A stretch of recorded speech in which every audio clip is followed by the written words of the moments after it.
आता isakal.com आहे देशातील नंबर 1 ची मराठी न्यूज वेबसाईट।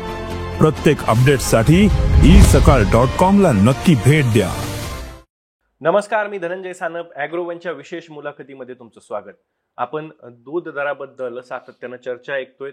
दुधाला दर कसे वाढवून मिळतील, दुधाचा धंदा व्यवसाय कसा किफायतशीर होईल यावरती आपल्याकडे वारंवार बोललं जातंय, परंतु दूध उत्पादक शेतकऱ्यांचे प्रश्न काही सुटण्याचं नाव घेत नाहीत।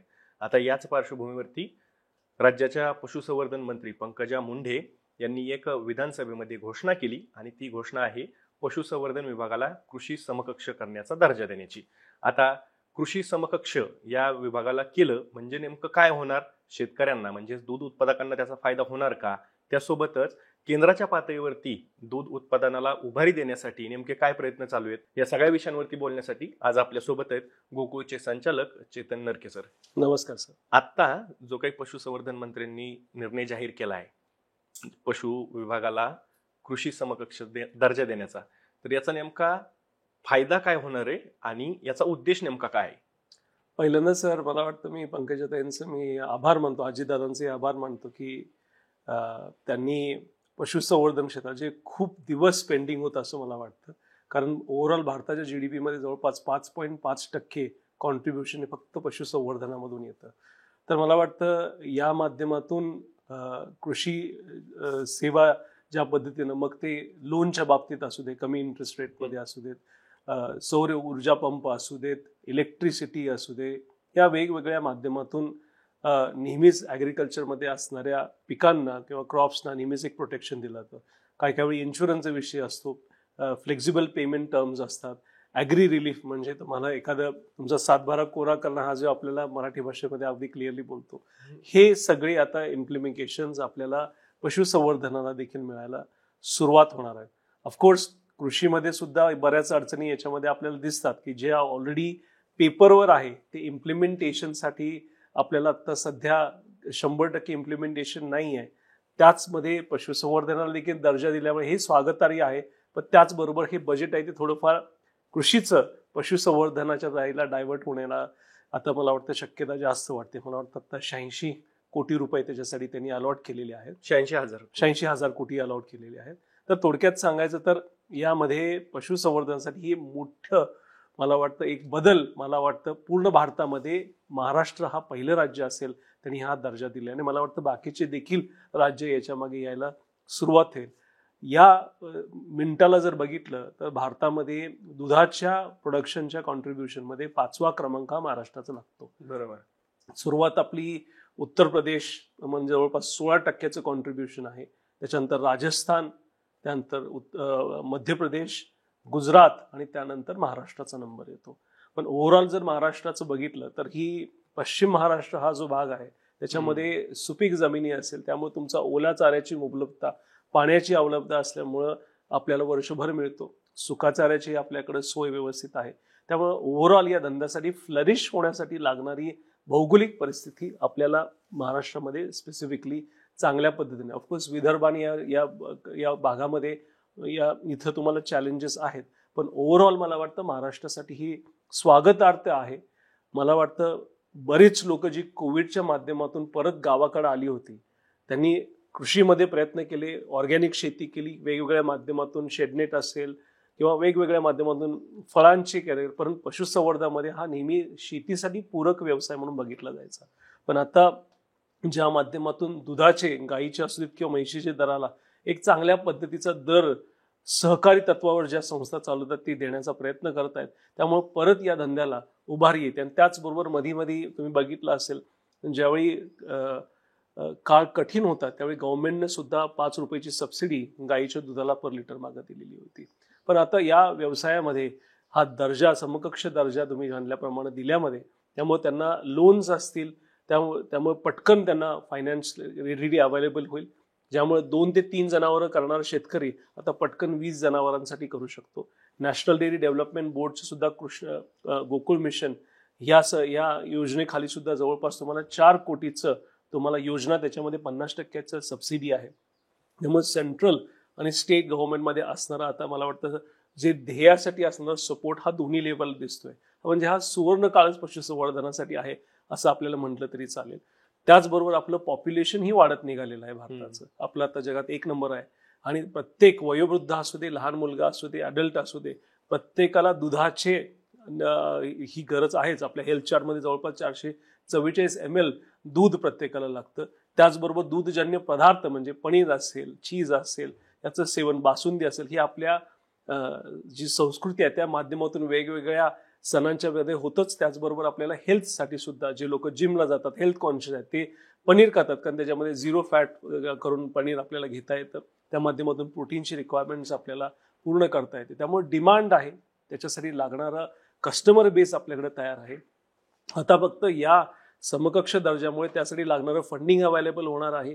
त्याचबरोबर त्या सोयी लागणाऱ्या त्यासाठी रिसर्च, या सगळ्या गोष्टी आपल्याला तिथं होतील. फक्त याच्यामध्ये काळजी कशाची वाटते की ज्या पद्धतीनं कृषीला जसा पूर्ण स्टाफ किंवा कृषी सेवक असेल, कृषी अधिकारी असतील, त्यासाठी लागणारं स्ट्रक्चर जे आहे ते पूर्णपणे रेडी आहे. पशुसंवर्धनाच्या बाबतीत मला वाटतं पहिल्यापासूनच दुर्लक्ष झालेलं आहे. अगदी सरकारी अधिकारी जे IAS ऑफिसर आहेत, एखादा दूध संवर्धनामध्ये ज्यावेळी येतो या खात्यामध्ये, त्यावेळी त्याला पनिशमेंट म्हणून इथं पाठवलं जातं. तो एक अपकमिंग इंडस्ट्री म्हणून त्याच्याकडे बघितलं जात नाही, तर त्याला शिक्षा म्हणून आपल्याकडे पाठवलं, दूध व्यवसायाचं प्रतिनिधी म्हणून पाठवलं जायचं. पण आता मला वाटतं एकदा महाराष्ट्रानं हा दर्जा दिल्यामुळं किंवा पंतप्रधानांनी सुद्धा या दुधाच्या क्षेत्रातला सर्व महत्व सगळ्यांच्या समोर ठेवल्यामुळे आता सध्याचं आपलं दुधाचं प्रोडक्शन पूर्ण जगामध्ये 1 नंबर आहे. 239 मिलियन मेट्रिक टनचं आपलं प्रोडक्शन आहे आणि मला वाटतं 2048 पर्यंत ते आपण जवळपास 648 मिलियन मेट्रिक टन पर्यंत नेणार आहोत. त्यामुळं त्याच्यासाठी लागणारं पुढचं रोड मॅपचं टार्गेट रेडी आहे. पण त्यासाठी लागणारं आपला ब्लू प्रिंट प्रत्येक 5 वर्षाची, मला वाटतं त्याच्यावर आता आपल्याला काम करावं लागेल. अनाउन्समेंट झालं, पेपरवर झालं, पण त्याचं इम्प्लिमेंटेशन मध्ये जी पॉवर आहे ती सगळ्यात महत्वाची आहे. म्हणून थोडक्यात सांगायचं तर हा जो निर्णय पंकजाताईंनी घेतलेला आहे तो अतिशय स्वागतार्ह आहे. त्याच्यामुळे जे कोविडमध्ये आलेले तरुण मुलं आहेत त्यांना देखील व्यवसायासाठी मला वाटतं प्राधान्य मिळेल. आपल्याला कमी किमतीमध्ये कॅपिटल इन्व्हेस्टमेंट आपल्याला अवेलेबल होईल आणि त्याचबरोबर आपल्याकडे मार्केट देखील रेडी असल्यामुळं या धंद्याला मला वाटतं सोनेरी दिवस येतील असं मला वाटतं. आता एक महत्वाचा प्रश्न शेतकऱ्यांच्या मनात हा सुद्धा आलेला असेल की ठीक आहे, पशुसंवर्धनला, पशुव्यवसायाला, पशुपालन व्यवसायाला कृषी समकक्ष दर्जा दिल्यामुळं आमच्या दुधाच्या दरामध्ये काय फरक पडेल किंवा आमच्या दुधाचे दर वाढतील का? कारण की असा एक प्रश्न आपल्या शेतकऱ्यांच्या मनात साहजिकच आहे. आता पशुसंवर्धनामध्ये फक्त दूध हा एकच विषय नाही, त्याच्यामध्ये पोल्ट्री फार्मिंग पण आहे, त्याच्यामध्ये पिग फार्मिंग म्हणजे आपलं डुक्करांचं शेती आहे. तुम्हाला माहिती आहे कुठल्याही क्षेत्रामध्ये गेल्यानंतर तुमची जेवढी प्रोडक्शन कॉस्ट आहे, तुमचा जो खर्च जो होतो तो कमी करणं आणि तुमच्या पर लिटर मागं किंवा पर अंड्या मागचा तुमचा जो किंमत आहे ती चांगली असेल तर दोघांच्या मधला फरक हा शेतकऱ्यासाठी नफा म्हणून राहतो. त्यामुळे आपल्याला 2 पद्धतीने याच्याकडे बघावं लागेल की आपल्या उत्पादकता कशी वाढेल आणि उत्पादकता वाढून आपला खर्च पर लिटर मागं किंवा पर अंड्या मागं कसा कमी येईल याचा अभ्यास आपल्याला पाहिजे. आणि जास्तीत जास्त त्या शेतकऱ्याला त्याच्या क्वालिटीवरून रेट कसा आपल्याला ग्राहकाला कडून मिळवता येईल, या 2 गोष्टी आहेत. ज्यावेळी आपण उत्पादकता खर्च बघतो त्या उत्पादकता खर्चामध्ये तुम्ही करत असताना इलेक्ट्रिसिटी असते, जर तुम्ही दुधाच्या बाबतीत बोलायचं झालं तर 70% खर्च तुमच्या पर लिटर मागचा जो असतो तो खाद्याचा असतो. मग त्याच्यामध्ये ओला चारा 13 किलो सकाळी संध्याकाळी 13 किलो, सुका चारा 1.5 किलो सकाळी संध्याकाळी 1.5 किलो, पशुखाद्य, मिनरल मिक्सचर, फर्टिमिन, असे बऱ्याच त्यांच्यासाठी लागणारे मिनरल्स आणि त्याचबरोबर दर 3 महिन्याला असणारं वॅक्सिनेशन म्हणजे त्यांचे मेडिकल ट्रीटमेंट्स असतील ते दर 3 महिन्याला ऋतू बदलला की द्यावं लागतात. आणि गोचिड ताप किंवा याच्यामध्ये चुकून झालं, तुम्हाला मस्ट्रॅसिस सारखे रोग झाले तर त्याची उत्पादकता एकदम जनावरांची कमी होते. या सगळ्या गोष्टीचा विचार केला तर आपल्याला याच्यामध्ये कमर्शियल लोन्स घेतल्यामुळं मला वाटतं की त्याच्यामुळे आपला छोटा गोटा मोठ्या प्रमाणात करता येईल. आपल्याला ज्या सोया सुविधा लागतात म्हणजे मिल्किंग मशीन असेल म्हणजे हाताला आपल्याला त्रास न होता, स्वच्छता व्यवस्थित ठेवून, मला वाटतं मुक्त गोठा जवळ ठेवला तर जेवढं त्यांना चालणं फिरणं होईल, एक्सरसाइज चांगला होईल, तेवढं जनावरांचं उत्पादकता किंवा त्यांची असणारी लागणारी एक्सरसाइज झाल्यामुळे त्यांना दुधाची देण्याची क्षमता त्याच्यामध्ये वाढेल. या सगळ्या गोष्टीमध्ये जातीवंत जनावरं आपण जी म्हणतो, कारण सेक्स सॉर्टेड सिमेन आता ऑलरेडी आहेत, याच्यामध्ये गव्हर्नमेंटनं फंडिंग लावल्यामुळं आपल्याला चांगली जातीवंत जनावरं आता याच्या पुढे पैदास होण्याची शक्यता किंवा प्रोबॅबिलिटी ह्याच्या पुढे आणखी चांगल्या पद्धतीनं वाढणार आहे. आणि या सगळ्या गोष्टी करण्यासाठी लागणारा रिसर्च किंवा जे ट्रेनिंग आहे ते आपल्याला या माध्यमातून देखील मिळालं तर मला वाटतं शेतकऱ्याचा अवेअरनेस वाढेल, त्याचा खर्च कमी होईल. म्हणजे जास्ती इकॉनॉमी, स्केल ऑफ इकॉनॉमी ज्याला म्हणतात, जास्त अॅनिमल्स असेल तुमची कॉस्ट तेवढीच राहते, फिक्स कॉस्ट, पण तुमची व्हेरिएबल कॉस्ट व्हॅरी होत जाते, पण ओव्हरऑल लोकांच्या खर्चामध्ये कमी होतं.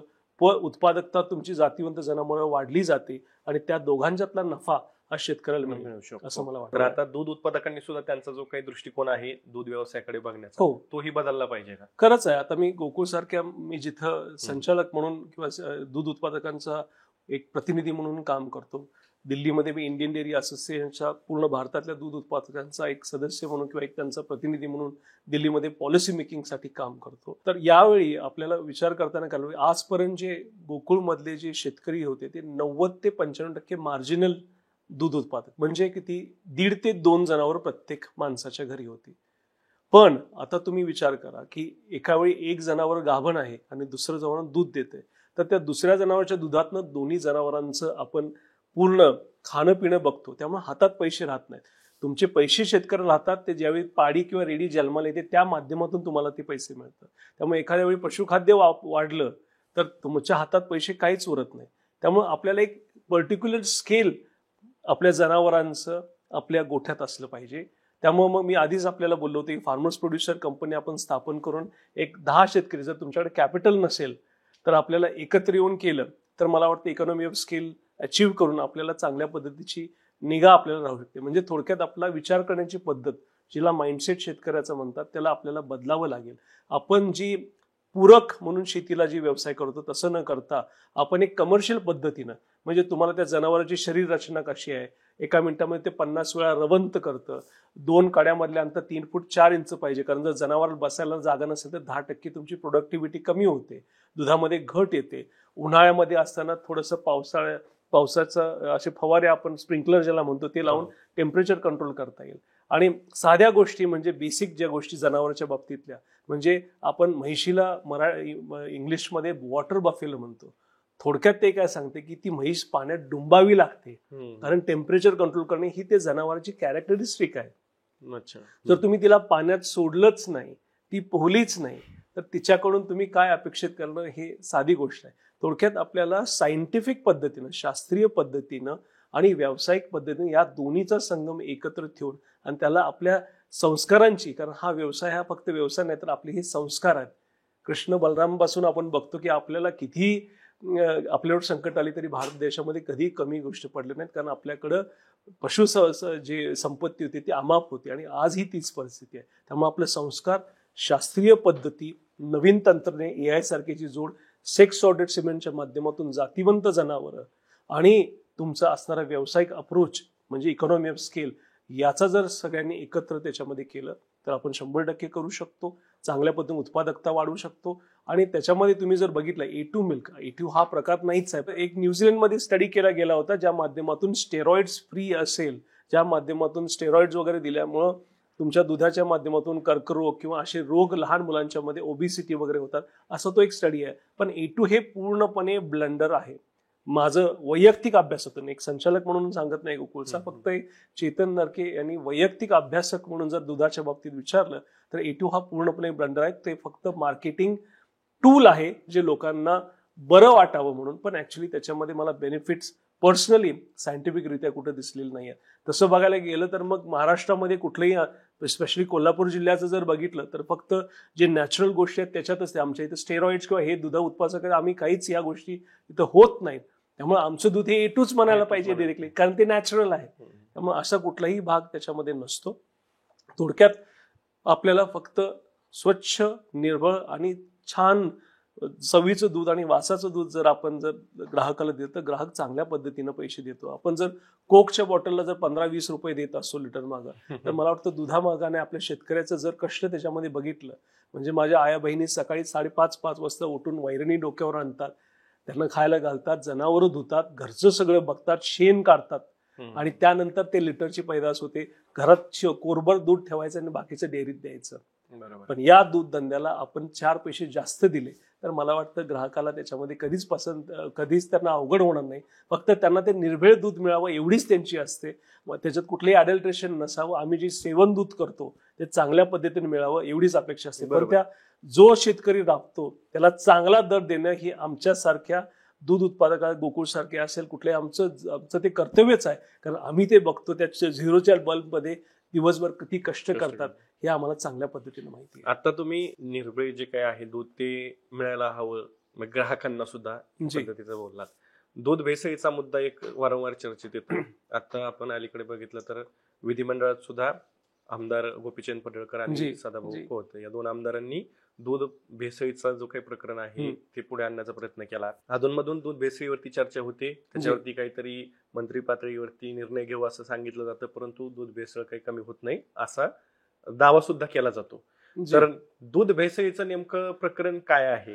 खरंच एवढ्या मोठ्या प्रमाणात दूध भेसळ होते का? टोटल जे भारतामध्ये दूध येतं त्यातलं 55% दूध हे सेल्फ कन्झम्पशन, म्हणजे स्वतः आपण म्हणजे शेतकरी जो बनवतो किंवा आजूबाजूची घरामध्ये ते वापरलं जातं.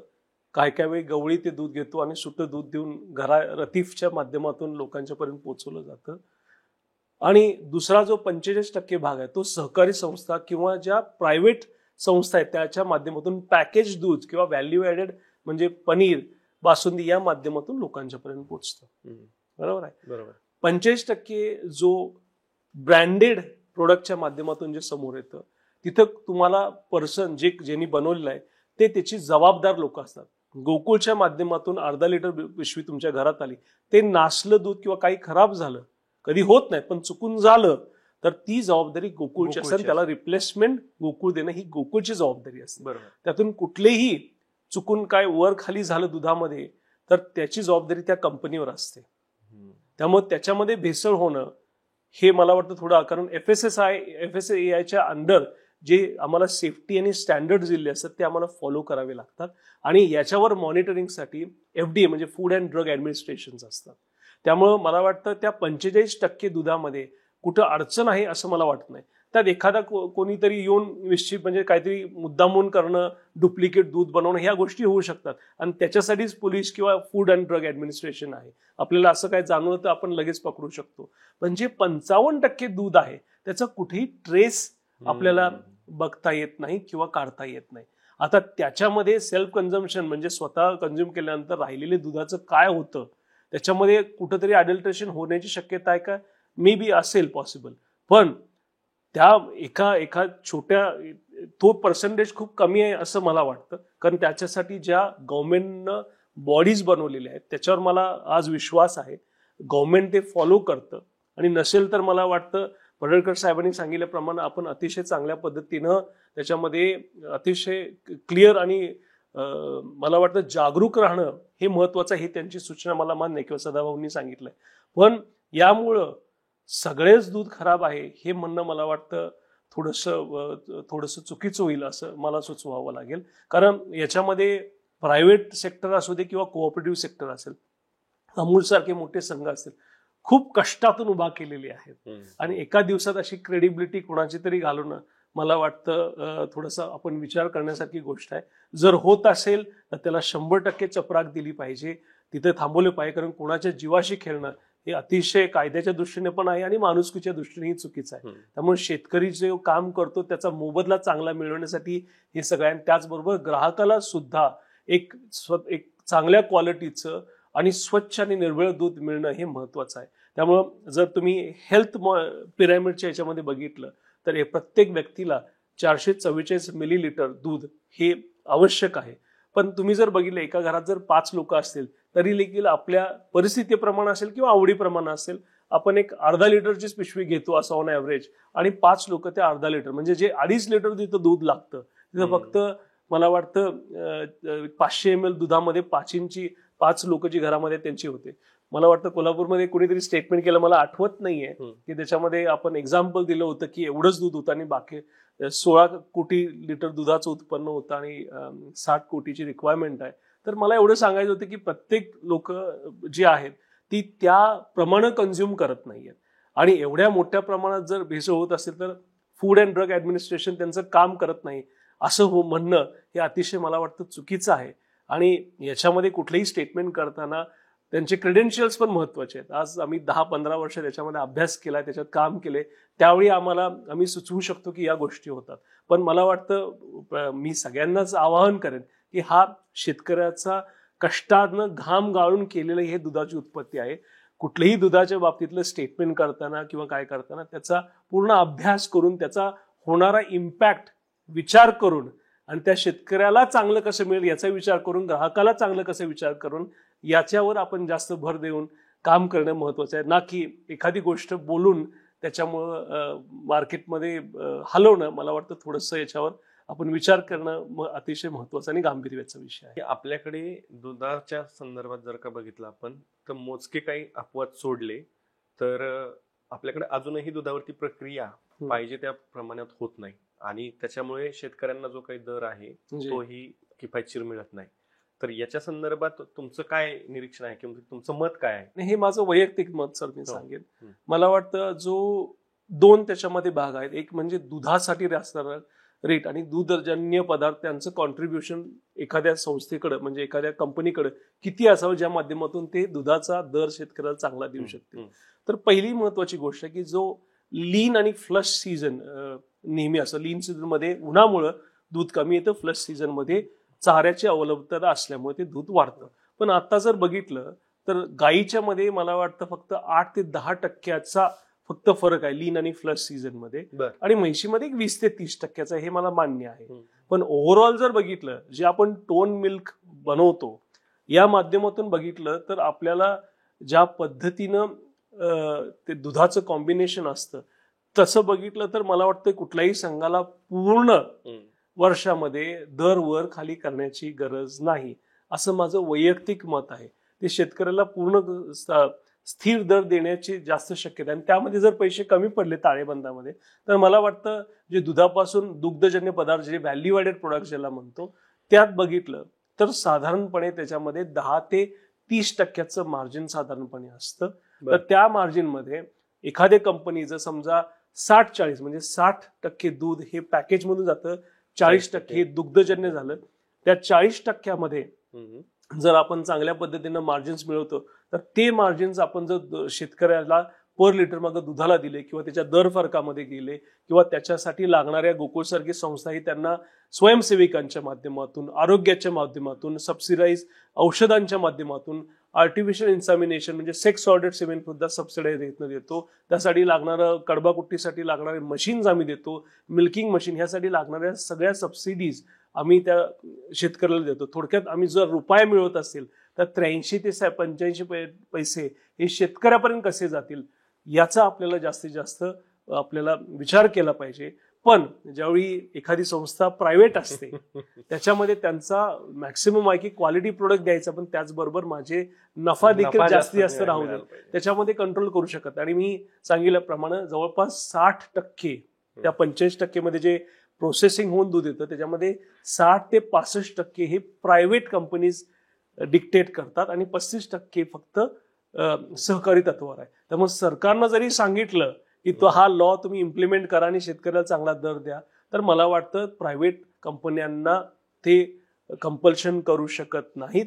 त्यांच्या ताळेबंदाला जे साजेसं आहे त्या पद्धतीनं ते निर्णय घेणार, त्याच्यामध्ये कोणाचाही हस्तक्षेप करणं, जोपर्यंत टॅक्सेस व्यवस्थित भरतायत तोपर्यंत मला वाटतं त्याच्यामध्ये कोणी. ठीक आहे, तुम्ही नियंत्रण थेट आदेश देतायत आणि आदेश दिल्यानंतर सरकारनं आदेश दिला तो खासगी दूध संघांनी पाळलाच पाहिजे असं काही नाहीये, बरोबर आहे. पण त्याचं नियमन करणं हा तर एक भाग महत्वाचा आहे. 100% तो होत नाही व्यवस्थित कुठेतरी, त्याच्यामुळे या जे काही खासगी दूध संघ आहे तर त्यांचा मनमानी कारभार चाललेला असतो का असं तुम्ही. मग आता आपण गुजरातच्या स्टेटचं एक्झाम्पल तुम्ही घेऊ शकता.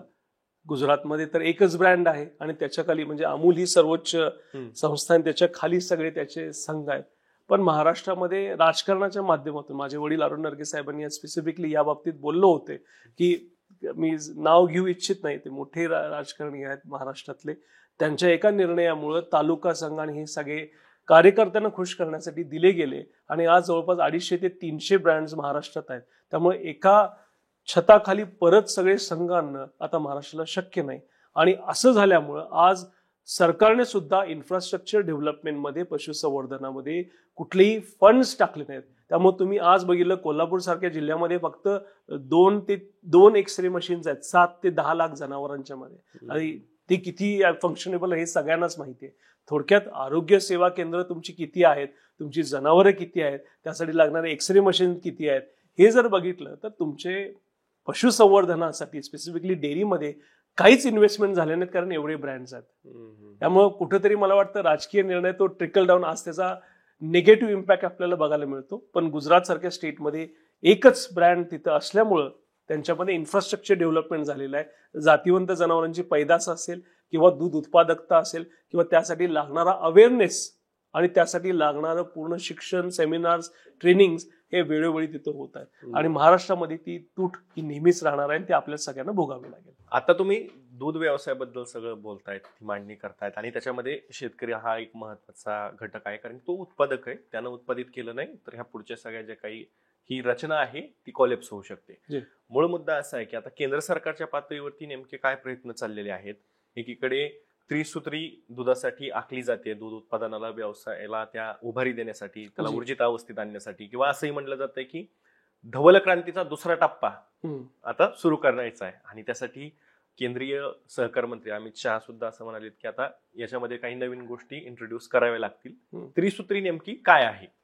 व्हाईट रिव्होल्युशन 2.0 हे खरंच आहे आता, कारण ज्या पद्धतीनं भारताचं दूध उत्पादनामध्ये जगामध्ये जे प्राबल्य वाढत जात आहे, त्याच्यासाठी मला वाटतं प्रोडक्टिव्हिटी हा सगळ्यात महत्वाचा मुद्दा येणार आहे. कारण जर तुम्ही न्यूझीलंड मधला दुधाचा दर 1 लिटर मागे बघितला तर तो 11 रुपये आहे, आणि गाईच्या दुधाचा खर्च, आणि आपल्या इथं तो 25 ते 26 रुपये लिटर मागे आहे. त्यामुळे तुम्ही विचार करू शकता की बॉर्डर्स क्लोज आज काय, ज्यावेळी तुम्ही US आणि भारतामधल्या ट्रीटीमध्ये ऍग्रिकल्चर आणि डेअरी का घेत नाही, कारण त्यांचं हाय क्वालिटी, कमीत कमी बॅक्टेरिया असलेलं दूध हे आपल्याकडे येणार, आणि त्यांचं प्रोडक्शन कॉस्ट ही आपल्यापेक्षा 40 ते 60% कमी आहे. मी थोडंसं विषयांतर करतोय, पण मूळ मुद्दा तो पण आहे की आता कृषी आणि डेअरी या 2 सेक्टरला त्यातनं वगळण्यात आलंय, पण पुढच्या काळात असा परत दबाव अमेरिकेकडून आणला जाईल का?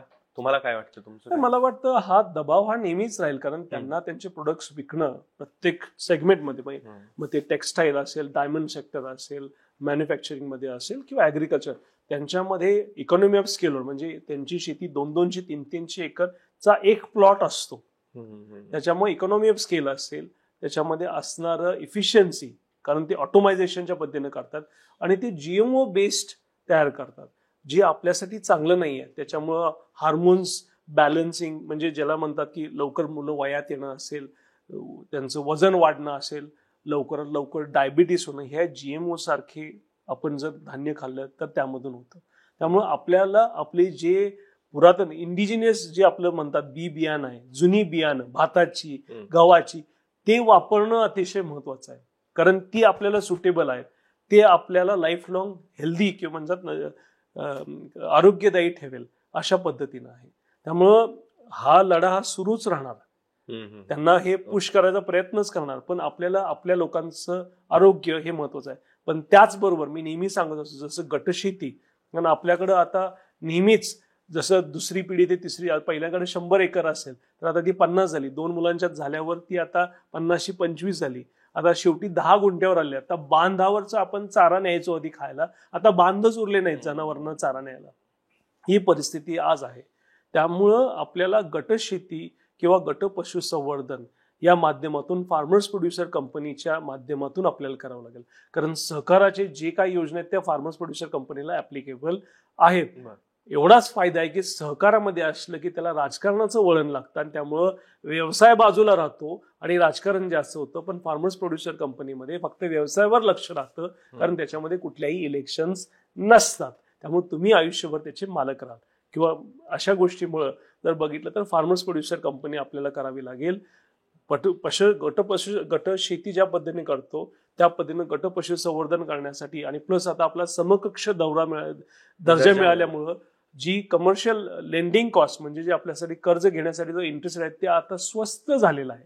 त्याचबरोबर एका गावामध्ये 10 ते 12 शेतकरी त्यांच्या जनावरांचं व्हॅल्युएशन करून जर एकत्र आणली आणि त्या व्हॅल्युएशनच्या प्रमाणे तुम्हाला 10 दिवसाला डिव्हिडंड दिले तर 4 मुलांनी तर नोकऱ्याही राहतील, एखादा डॉक्टर कामाला तिथं लागेल, गायरानामधलं गवत आपणच करायचं तयार आणि आपण द्यायचं. कारण ऊसामध्ये बघितलं तर मला वाटतं तुमचं पाटानं पाणी पाठवणं किंवा तुम्ही जर ठिबक जर केलं तर साधारणपणे 10,000 ते 30,000 हा तुमचा ओव्हरऑल वर्षाचा तुमचा नफा असतो.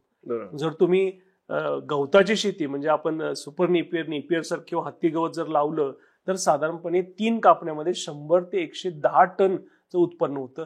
3 रुपये किलो जरी धरलं तरी तुम्हाला 3 ते 4 लाख होतात. तुमचं एकदा बियाणं लावलं की 3 वर्ष तुम्हाला काढावं लागत नाही.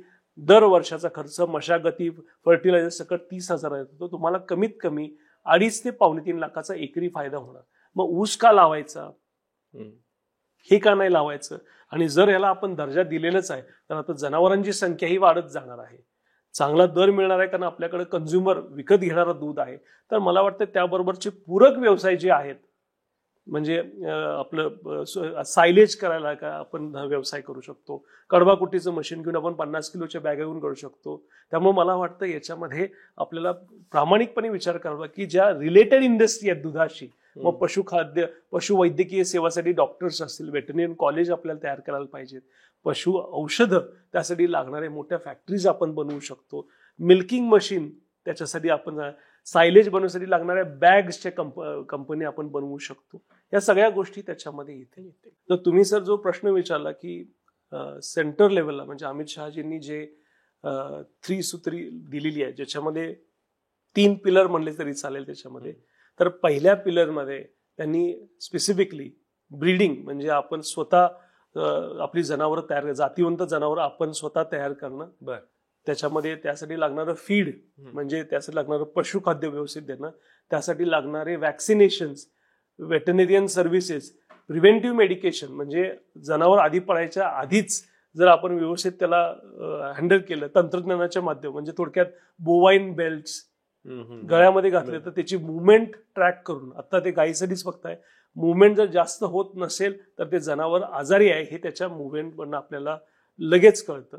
थोडक्यात तंत्रज्ञानाचा वापर, चांगलं फीड खायला देणं म्हणजे पशुखाद्य देणं वेळेत, त्याला चांगली जनावरांची आरोग्याची निगा करणं आणि जातीवंत जनावरं आपल्या AI म्हणजे आर्टिफिशियल इन्सॅमिनेशन म्हणजे जातीवंत सेक्स सॉर्टेड सिमेन जर आपण इंट्रोड्यूस व्यवस्थित केले तर त्याचे वंशावळीप्रमाणे चांगलं जर सीमन दिलं तर चांगलं जातीवंत जनावर आपल्याला पैदास होईल. हा त्यांचा पहिला पिलर आहे ज्या माध्यमातून उत्पादकता दुधाची वाढेल. फीड कन्व्हर्जन रेशो म्हणजे जेवढं खायला दिलंय त्याच्या पटीनं आपल्याला दुधाचं उत्पादन झालं पाहिजे. जर आता आपण महाराष्ट्रामध्ये ऑन ॲव्हरेज बघितलं तर गाईचं जे आहे ते उत्पादन साधारणपणे 12 ते 16 लिटर पर्यंत ॲव्हरेज आहे पूर्ण वर्षाचं, पण ते आपल्याला कमीत कमी 25 ते 30 लिटर मध्ये पाहिजे. जर आपण 12 ते 14 असेल तर आपल्याला फक्त 4 रुपये पर लिटर फायदा होतो. जर म्हशीचं बघितलं तर म्हशीचं आता on average 6 litre per day अशा पद्धतीनं आहे, पण आपल्याला साधारणपणे 12 ते 16 लिटर यामधले आपल्याला म्हशी लागणार आहेत डेली, तरच आपल्याला साधारणपणे 20 ते 25 रुपये या माध्यमातून आपल्याला पर लिटर म्हशीच्या मध्ये फायदा होतो. तर यामध्ये या करण्यासाठी हा पिलर महत्वाचा आहे. दुसरा महत्वाचा विषय याच्यामध्ये राहील असा की त्याच्यामध्ये उत्पादकता एक विषय झाला, खर्चाचा विषय झाला, जातीवंत जनावर, त्यामुळे सगळ्या गोष्टी जर आपण प्रोव्हाइड केल्या तर आपल्याला चांगली उत्पादकता मिळेल. हा पहिला पिलर. दुसऱ्या पिलरमध्ये आपण आलो त्यावेळी गाईचं शेण, जनावरांचं शेण, शेणापासून आपण काय करू शकतो म्हणजे त्याला सर्क्युलर इकॉनॉमी म्हणजे कुठलाही एखादा गोष्ट आपण बनवली तर कुठेही वेस्टेज जाता कामा नये. मग त्या गाईच्या शेणापासून तुम्हाला बायोफ्लेक्स वापरून बायोगॅस बनवता येतो ज्या माध्यमातून वर्षभरामध्ये 25,000 रुपये तरी तुमचे वाचणार. तुम्ही जर त्या येणाऱ्या स्लरीपासून बायोगॅस मधून बाहेर पडत्या स्लरीला वापरलं तर ते फर्टिलायझर म्हणून तुम्ही शेतात देखील वापरू शकता. त्या माध्यमातून 10 ते 20% तुमची शेताची जी उत्पादकता आहे, ऊसाचं उत्पादकता आहे किंवा कुठलंही पीक असेल त्याची वाढेल. हा दुसरा पिलर झाला. तिसऱ्यामध्ये बोन अँड स्किन म्हणजे जनावर वारल्यानंतर त्या जनावराच्या कातड्याची आपल्याला त्याच्यामधून पदार्थ वेगवेगळे आपल्याला वस्तू बनवता येतील. ते वस्तू म्हणजे कोल्हापुरी चप्पल असेल किंवा काही असेल किंवा आर्टिक्राफ्ट्स आपले जे इंडिजिनियस म्हणतात, पारंपरिक पद्धतीनं आपण चामड्याची कुठल्या वस्तू करतो, त्याच्यामध्ये आपल्याला सहकारी तत्वावर आपल्याला लोकांना आणता येईल. आणि त्यांच्या हाडापासून औषधं असतील, त्याच्यामधून असणारे कलाकुसरीच्या गोष्टी असतील, त्या बनवता येतील. थोडक्यात फक्त शेतकऱ्यानं दुधाच्या दरावर न अवलंबून राहता टोटल सर्क्युलर इकॉनॉमी म्हणजे कुठलीही गोष्ट त्याच्यामध्ये या दूध व्यवसायात वाया जात नाही. तुम्ही कुठलाही मला अभिमान का वाटतो की हा पहिली अशी इंडस्ट्री आहे ज्यामध्ये कुठलीही गोष्ट वेस्ट जात नाही आणि सस्टेनेबल आणि ग्रीन पद्धतीनं ह्या गोष्टी आपण करतोय. तुम्ही जर कुठलाही बाकीचा मॅन्युफॅक्चरिंगचा जरी व्यवसाय बघितला, पेप्सीचा वगैरे, तर त्याच्यामध्ये बाय प्रोडक्ट्स मध्ये ती बाटली तशीच राहते. मग प्लास्टिकचं काय करायचं, पूर्ण युटिलायझेशन किंवा जो एन्व्हायरमेंटवर इम्पॅक्ट होतो तो व्हिजिबल आहे. पण दूध व्यवसाय मला अभिमानानं सांगावं असं वाटतं की त्याच्यामध्ये एक आणि एक गोष्ट शेवटपर्यंत त्याचा वापर केला जातो आणि त्या प्रत्येक गोष्टीच्या माध्यमातून त्या दूध उत्पादकाला फायदा हा दुधाच्या माध्यमातून असू दे, आपल्या बायोगॅसच्या माध्यमातून असू दे, आपल्या बायो फर्टिलायझरच्या माध्यमातून असू दे, किंवा त्या शेणापासून तुम्ही अगरबत्ती असेल, पेंट असेल, गणपतीच्या मूर्ती असतील, या सगळ्या गोष्टीमध्ये आपल्याला व्हॅल्यू ॲडेड मध्ये कन्वर्ट करता येतं. हा एक तिसरा भाग आपण जसं म्हणलं तसं बोन आणि स्किन हा तिसरा जो पार्ट आहे त्याच्यामध्ये केले. पण मला सर असं वाटतं की ह्या तिन्हीमुळं आपल्याला ज्या रोगांमुळे आपली जी जनावरं मरायची ती कमी येतील, जातीवंत जनावरांची चांगली पैदास त्याच्यामध्ये होईल, दूध उत्पादकता त्याच्यामध्ये वाढेल, त्या माध्यमातून बाकीचे जे जोडधंदे आहेत दुधाच्या सांगितल्याप्रमाणे मॅन्युफॅक्चरिंग म्हणजे गोकुळसारखे संघ पाश्चरायझिंग इक्विपमेंट्स लागतात, त्यांना मोठमोठे टँकर्स लागतात, कॅन्स लागतात, ह्या देखील इंडस्ट्री देखील याच्यामुळे फ्लरिश होणार. त्याचबरोबर औषधाची इंडस्ट्री फ्लरिश होणार.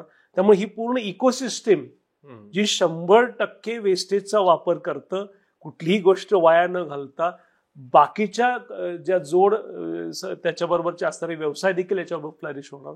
आणि खरोखरच मला वाटतं हे अमित शहाजींनी जे त्रिसूत्री किंवा 3 पिलर्स जे दिलेले आहेत याच्यामुळे चांगल्या पद्धतीनं भारताला दूध व्यवसायामध्ये एक चांगल्या पद्धतीनं चालना मिळेल. आणि त्याचबरोबर पंकजाताईंनी जी महाराष्ट्र शासनाच्या माध्यमातून एक समदर्जा असणारं पशुसंवर्धनाला जे महत्व दिले, त्यामुळे महाराष्ट्रातल्या शेतकऱ्यांना आणखी त्याचा डबल फायदा त्याच्यामध्ये होणार आहे असं मला वाटतं. मला वाटतं जे अमित शहा साहेबांनी जी त्रिसूत्री पशुसंवर्धनाच्या माध्यमातून केलेली आहे ही स्वागतार्ह आहे. पण त्याचबरोबर मला वाटतं की या माध्यमातून सहकारी व्यवस्था ही चांगल्या पद्धतीनं होईल. पण त्याच्यासाठी लागणारा रिसर्च आणि डेव्हलपमेंट मला वाटतं अतिशय महत्वाचं आहे. त्याच्यासाठी लागणारं ट्रेनिंग जे लोकांपर्यंत सहकारी संस्थाच्या माध्यमातून पोहोचणं महत्वाचं आहे.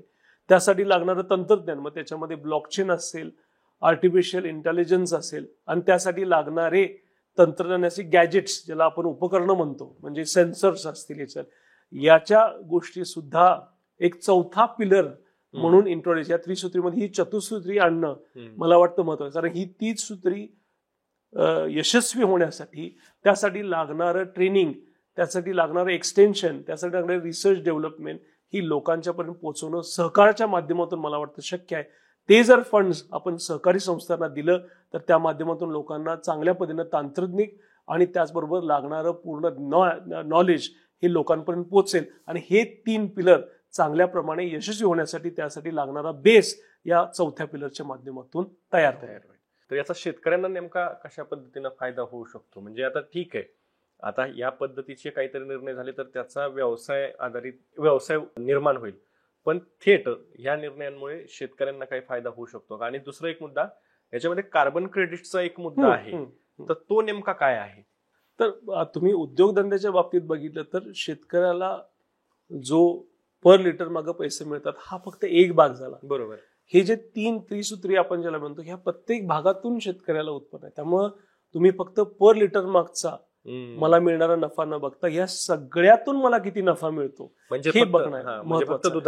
दुधाचं न बघून चालणार नाही तुम्हाला. आणि दुधाचं पण आपल्याला चांगला त्याच्यामध्ये नफा आहेच, याच्यात कुठलाही वाद नाही. पण त्याच्यामध्ये सुद्धा तुम्ही प्रक्रियेच्या याच्या व्यवसायात तुम्ही जाऊ शकता. आता आम्ही टिपखुर्लीची आमची बर्फी आहे कोल्हापूरमध्ये, आमचे पेढे आहेत, खव्या आहे नरसिंहवाडीचा. तर याच्यामध्ये तुम्ही आता प्रक्रियेमध्ये सुद्धा तुम्हाला सबसिडाइज रेटवर, त्यामुळे आता समकक्ष दर्जा झाल्यामुळे तुम्हाला त्यातून उपकरणं विकत घेता येतील. त्याच्यापासून पेढे, बर्फी, त्यासाठी लागणारी बासुंदी, हे तुम्ही 3 ते 5 लाखाचं मशीन घेऊन सगळे मशिनरी त्यात येतात. त्याचं तुम्ही व्हॅल्यू ॲडेड करून तुम्ही स्वतः विकू शकता.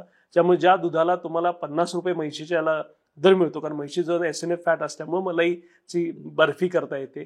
तुम्ही कधी विचार केलाय का की ज्यावेळी एखादं जसवंत किंवा मोठे असे दुकानं तुम्ही बघता मिठाईची, ते मिठाई विकतात ना शेतकऱ्याचं दूध घेऊन, पण त्यांचं एवढे मोठे झगमगाट, मोठे एवढं फसाड त्याचं बाहेर असतं का?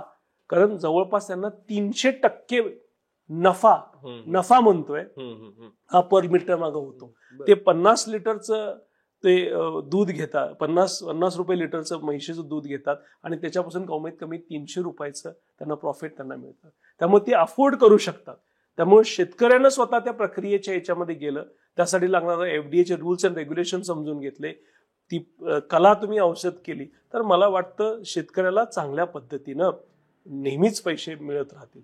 त्यामुळे नुसतं फक्त दुधावर न राहता पूर्ण सर्क्युलर इकॉनॉमीचा विचार करा. आणि त्याच्या पुढं जी तरुण मुलं आज खेडेगावात आलेली आहेत, त्यांनी या व्यवसायाचं एक ब्रँडिंग म्हणून आपला ब्रँड तुम्ही पुढे आणू शकता. साताऱ्यामध्ये तुम्ही बघू शकता मोदी पेढे आहेत, वेगवेगळ्या प्रकारचे कंदी पेढे आहेत. हा त्यांनी तिथं एक इंडस्ट्री तयार केलेली आहे. तर मला वाटतं शेतकरी फार्मर्स प्रोड्युसर कंपनीच्या माध्यमातून गव्हर्नमेंटचे ट्रेनिंग असतात तुम्हाला एंटरप्रेन्योरशिपचे, त्याच्यामध्ये काय असेल, चांगली कमीत कमी किमतीची व्यवस्थित तुम्ही चांगले इक्विपमेंट्स घेऊन, मला वाटतं 1-2-3 मित्र एकत्र येऊन हा व्यवसाय करणं मला काही अवघड वाटत नाही. त्यामुळे शेतकऱ्यांना फक्त दुधावर मला पर लिटर मागं न बघता त्या दुधाचं मी पुढं काय करू शकतो, किंवा या शेतीच्या माध्यमातून, बायोगॅसच्या माध्यमातून मला कशा पद्धतीनं हा मला फायदा होईल, या सगळ्याचा आपल्याला विचार केला पाहिजे. कार्बन क्रेडिटचा एक मुद्दा, आणि कार्बन क्रेडिटचा जर विचार केला तर आज जर बघितलं तर कुठल्याही उद्योगधंद्यामध्ये प्रदूषण हा भाग नेहमीच असतो. जर तुम्ही डेव्हलप कंट्री, आता 3 पार्ट आहेत जगामध्ये. एक डेव्हलप म्हणजे ऑलरेडी ज्यांचे सगळे इम्प्रुव्हमेंट झाले आहेत, रोड विकसित देश आहेत. डेव्हलपिंग म्हणजे विकासाच्या मार्गावर, आणि थर्ड वर्ल्ड कंट्री म्हणजे अजून त्यांना तिथं ते पोहोचायचे आहेत. मग ते फायनान्शियल क्रंच असेल, किंवा त्यांच्यासाठी लागणारं एक्सपोजर असेल, किंवा पॉलिटिकल सिच्युएशन म्हणजे राजकीय दृष्ट्या तिथं जी सिच्युएशन असेल त्याच्यामुळे असेल. जे जगामध्ये आपण ग्लोबल मार्केटच्या माध्यमातून पोल्युशनचा विचार करतो, ते डेव्हलप म्हणजे विकसनशील देशांनी त्यांच्या लिमिटच्या बाहेर जाऊन प्रोडक्शन केलेलं आहे. आणि जगाच्या प्रदूषणामध्ये त्यांच्या वाट्यापेक्षा मला वाटतं 4 पटीनं त्यांनी ते पोल्युशन वापरलं आहे. आता भारत देश हा एक विकसित डेव्हलपिंग कंट्री आहे, तर आता बाकीच्या देशांनी कमी प्रदूषण करावं लागेल. भारताचा हा विकासाची वेळ आहे. आणि या प्रोसेसमध्ये कार्बन क्रेडिट ही कॉन्सेप्ट काय आहे की बाबा तुम्ही इकॉनॉमीला, म्हणजे आपले जे एन्व्हायरमेंट आहे, इकॉनॉमी सॅक्रिफाईस न करता एन्व्हायरमेंटला प्रोटेक्ट तुम्ही कसं त्याला म्हणतात, त्याला ग्रीन बॉटम लाईन म्हणतात. तुम्ही प्रॉफिट पण कमवा, पण एन्व्हायरमेंटला पण कसं प्रोटेक्ट कराल, याच्यासाठी त्यांना टॅक्सेशन बेनिफिट किंवा कार्बन क्रेडिट्स दिले जातात. थोडक्यात काय की तुम्ही एखादं शुगर कारखान्यामध्ये तुम्ही पोल्युशन होत आहे तुमच्याकडून, तर तुम्ही कुठेतरी 100 एकरमध्ये झाडं लावली, वृक्षारोपण केलं, आणि त्या झाडं लावल्यामुळं ते CO2चं पर्सेंटेज कमी होतं, आणि त्या माध्यमातून तुम्हाला ते परत क्रेडिट्स तुम्हाला दिले जातात. थोडक्यात तुम्ही पोल्युशन करताय, पण त्या पटीनं जास्त तुम्ही झाडं लावली किंवा वॉटरचं प्युरिफिकेशन परत केलं, तर त्याच्यासाठी गव्हर्नमेंटने तुम्हाला कार्बन क्रेडिट्स, म्हणजे तुम्ही चांगलं काम केलं म्हणून तुम्हाला पॉईंट्स दिले जातात, तुम्ही पोल्युशन केलं म्हणून तुम्हाला निगेटिव्ह पॉईंट्स दिले जातात. या दोन्ही पॉईंट्स एकत्र येऊन तुम्हाला टॅक्स स्ट्रक्चर तुमचं ठरवलं जातं. त्यामुळे तुम्ही चांगली झाडं लावली भरपूर, तर त्या माध्यमातून तुम्हाला एन्व्हायरमेंटला, म्हणजे तुमच्या निसर्गाला मदत करताय. पुढची पिढी चांगल्या पद्धतीने पुढे जाऊ शकते, आणि त्यांना देखील तो अधिकार आहे की स्वच्छ ऑक्सिजन, स्वच्छ हवा त्यांना मिळावी. तर पुढच्या पिढीसाठी कार्बन क्रेडिट महत्वाचं आहे. आणि ही जबाबदारी प्रत्येक उद्योगधंद्यांची, ज्याच्यामधून प्रदूषण होतं, त्यांची ती जबाबदारी आहे की तेवढी तुम्ही कमीत कमी झाडं किंवा वॉटर प्युरिफिकेशन या गोष्टी केल्या, आणि त्याच्यासाठी ही रेटिंग सिस्टीम आहे. क्लायमेटला त्याचा एक धोका आहे जी, आणि त्यामुळं कार्बन क्रेडिट्स ही डेअरीच्या अनुषंगानं सुद्धा संकल्पना 100% आहे. ग्रीन गॅस एमिशन त्याला आपण डेअरीमध्ये म्हणतो. तुम्ही न्यूझीलंड किंवा युरोपियन कंट्रीज मध्ये आज जर बघितलं तर या दोन्ही देशांनी दुधाचं प्रोडक्शन कमी केलेलं आहे. कारण जनावरांनी ज्यावेळी चारा खाल्ला त्याच्या ढेकरामधून किंवा त्याच्या शेणातून किंवा गॅसेसमधून हे सगळे जे येतात तर मिथेन इमिशन जास्त होतं आणि तो काळजीचा मुद्दा आहेच. पण मी तुम्हाला सांगितलं डेव्हलप कंट्रीनी स्वतःच ऑलरेडी यूज करून घेतलं. आता भारत देशाच्या डेव्हलपमेंटचा टाइम आहे.